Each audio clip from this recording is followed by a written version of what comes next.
Hello everyone and welcome to my channel, Heidi's Corner with me, Heidi, and as always my lovely co-hosts are today, as always, Stefan, and with him is Bertil. Okay, and very much welcome for joining me and thank you. Before we go any further, I would like to remind you that I appreciate it very much if you like or thumbs up, thumbs down. I really don't care. Subscribe and tickle the notification bell. Just give it a gentle bludge to get all notifications for future content. Thank you. But as we go further into this topic, the further and further we go, what we find here is that almost often the banning and criminalization of homosexuality and all LGBT plus people, what we do, who we are, it has always, almost without exception, has to do with what? Religion. It's not always, but it tends to be very often, it tends to be one of the Abrahamic religions. It meaning Christianity, Judaism, and so forth, all the Middle Eastern religions, it tends to be all those when it comes to making LGBT plus people look criminals, look horrible people, look sinful, and but that does happen elsewhere, but more often than not, many native cultures who do not share the certain religions tend to be more open-minded and more embracing towards LGBT plus, and we will come to see to touch on this particular point of view in just a moment. Anyway, so initially I said it's been in many cultures, in all cultures. So the first time it was prohibited per se, at least what I could find for this video, was that it was written about in the book of Leviticus, which is in the third book of Torah or the Pentateuch, and the Christian Old Testament, also, which was written sometime between 538 to 332 BC or BCE, before Common Era, and this is where in Leviticus the book clearly prohibits homosexuality, and it is also mentioned in Sifra, which is I didn't quite understand it myself what it is, but it's part of the rabbinic literature used in studying their holy scriptures, as well as Leviticus 18:22 and Leviticus 20:13. These mention and condemn, especially in Leviticus, they condemn the same-sex marriage, and same as is referenced to those are referenced to in Sifra as well. So these prohibit such practice. in my other history, in one of my history with Heidi episodes, it was very very early on. I made references to a Roman child emperor called Emperor Elagabalus, who is recorded to having referred to his chariot driver as his husband, who was, as I understand it, a free man, a freed slave, if I understand correctly. But the actual first Roman emperor to actually to marry, to officially in a ceremony to marry a man was Emperor Nero. You may have heard the term in another context. He was the one who hated Christians so much that he burnt the city of Rome and blamed it on Christians. This is the legend I've heard and been told to be the truth.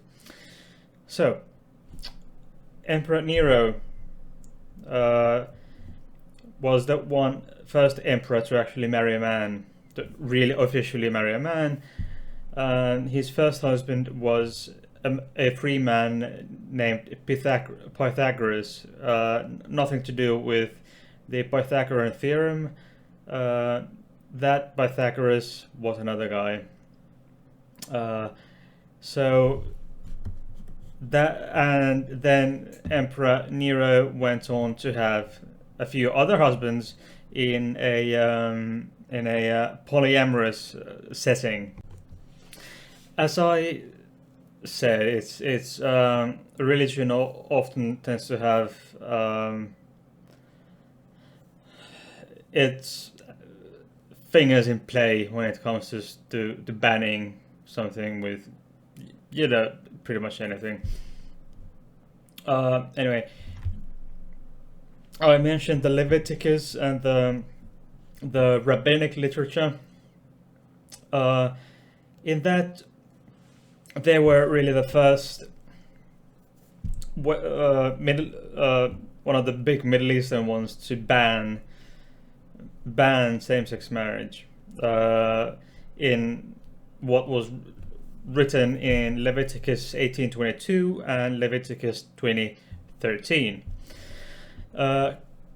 When Christianity became bigger and bigger in the first centuries, then these Roman emperors decided to convert to Christianity, namely Christian emperors Constantius II and Constans eventually banned the practice of same-sex marriage, which happened in 342 AD with a piece of legislation called Theodosian Code. Hence, banning the practice their predecessors, such as Elagabalus and Nero, had engaged in some centuries prior. In many ways, it's curious that whichever religion bans something, it often tends to make it shameful and something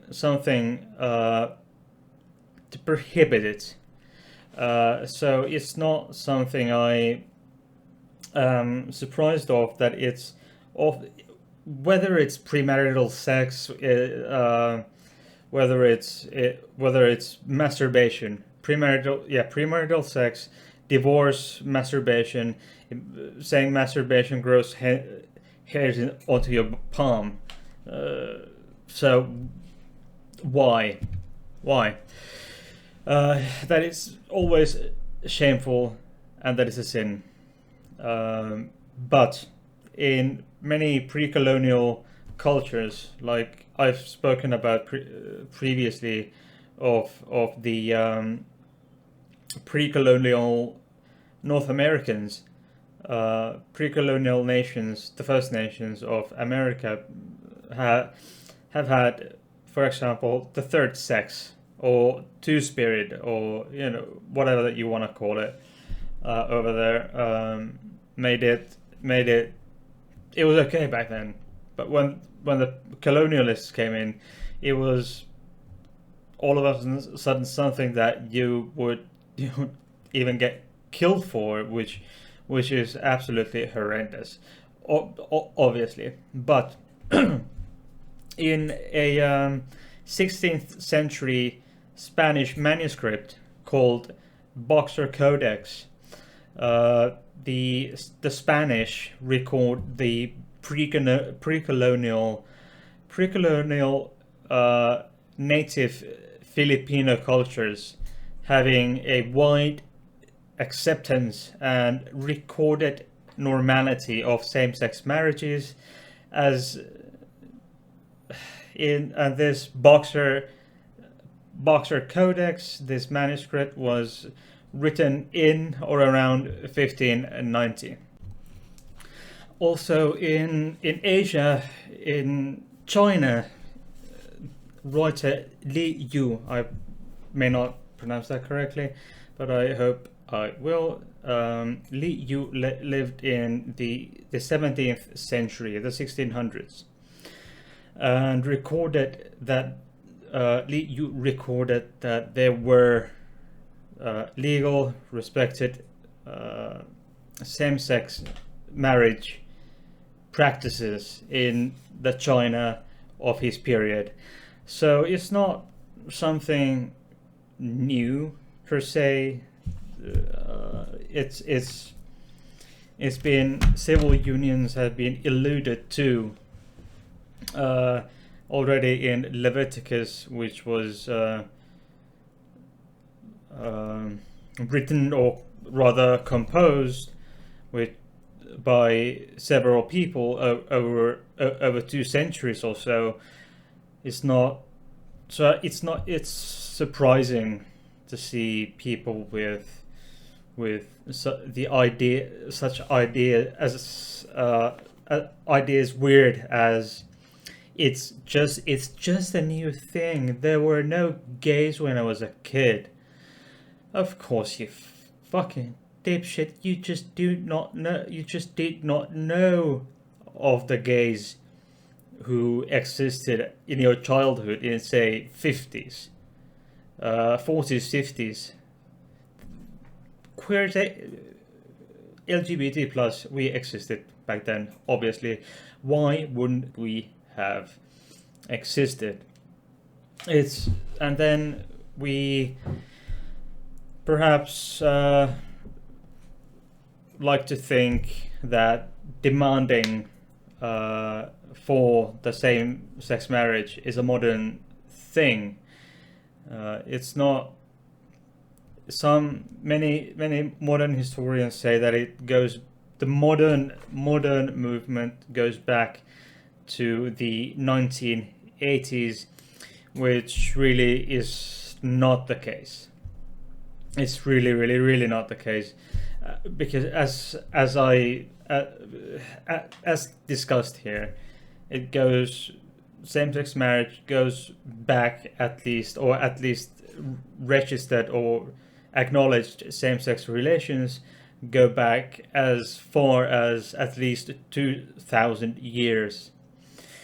So, and into the antiquity. So it's nothing new under the sun, So, how dare you claim it's just something new? So, as far as the American movement goes, the same-sex marriage became the same-sex marriage became the one of the official requests of the LGBT plus rights movement has become one since the the second Washington gay and lesbian rights march. That was the second of those marches. That was in 1987. But Denmark was a forerunner, shall we say?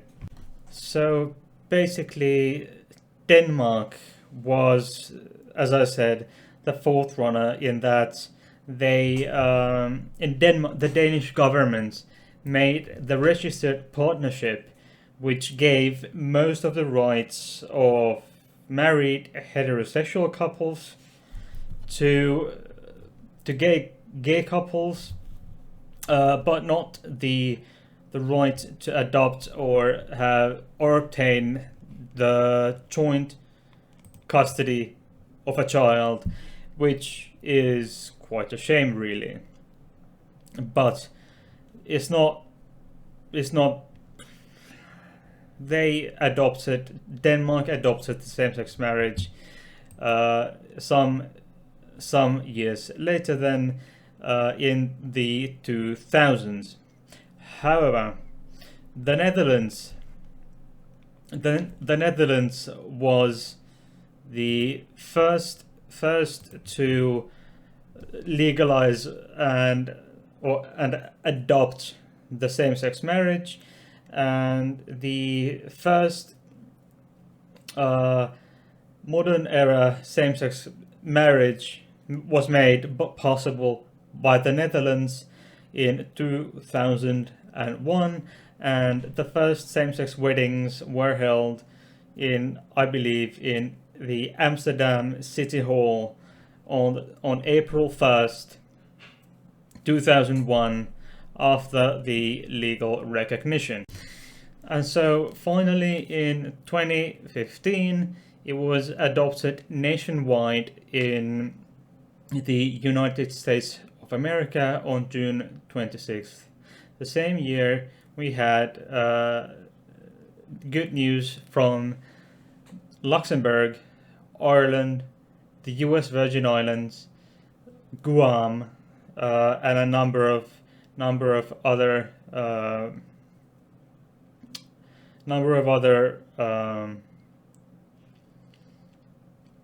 crown dependencies in Pitcairn Islands and other states in the US.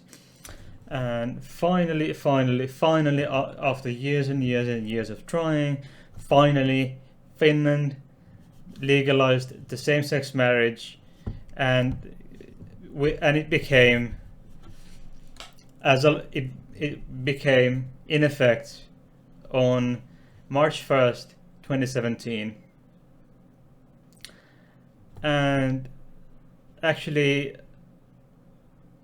when this happened, I had the privilege of marrying my then partner. It made me feel very privileged in comparison to those living in countries where they cannot marry the spouse and get the same legal recognition as so many others, fellow LGBTQ plus people who now have the equal marriage legislation in their states or state or province in their respective country. And finally, this year, we've had Sinaloa, Sonora, which is then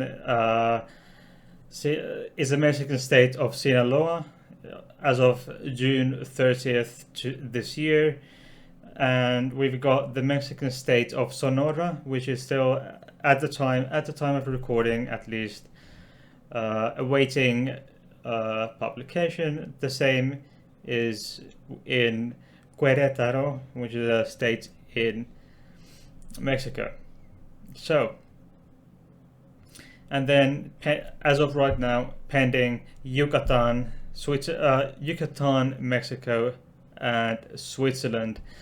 Well, Switzerland, it was about time too, right? Anyway, that is it for today.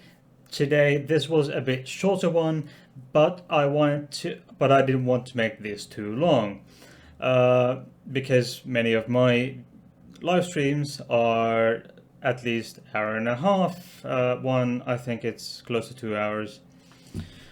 So anyway, I hope you enjoyed this video very much.